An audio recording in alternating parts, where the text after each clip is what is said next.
ninyo at mayroon tayong programang Tulong Kapitolyo sa pamumuno po ng ating mahal na Governor Jun Eftani? Marami siyang natutulungan po. Kagaya ng mga dialysis, marami po. Katulad ng mga nangangailangan ng financial, scholar. Ganun po yun. Lahat-lahat po natutulungan niya. Tinulungan niya lahat-lahat po. Kasi yun. Kaya po ako nangingirin ng tulong dahil lagi kaming tinutulungan niya lahat-lahat ng buong Kalapakuan. Dito talaga ang namin. Po. Yun lang po. Magandang araw, Nanay. Ano pong pangalan mo, Nanay? Zainab Drapisa. Taga saan po si Nanay Zainab? Pamatawan po.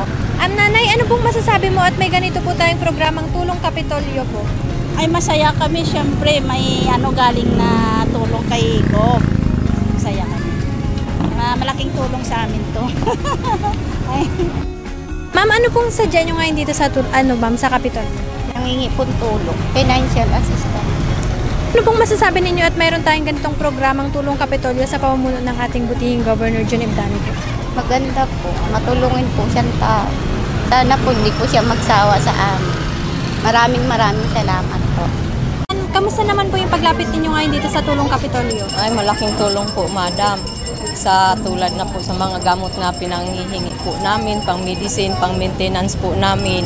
Malaking tulong po yung naibibigay po ni Gobernador Jun Eftani po sa mga katulad po namin.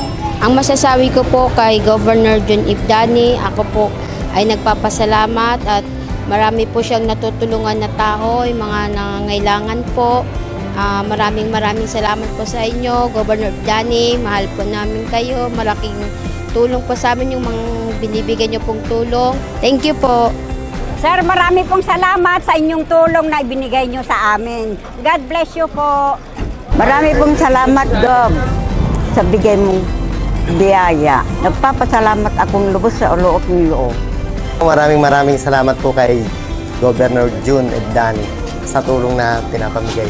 Maraming salamat po sa tulong po na ibinigay po ni Gob sa akin. Malaking tulong po itong natanggap po ngayon kasi talaga pong kailangan po talaga ng baby ko, sa akin din po sa pamilya ko. Salamat po. Maraming salamat po, Gob Jun Eftani. Bye-bye!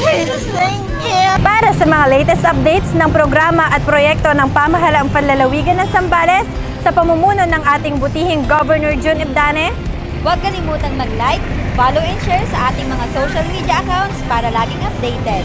Sulong Zambales, Arangkada Zambaleño!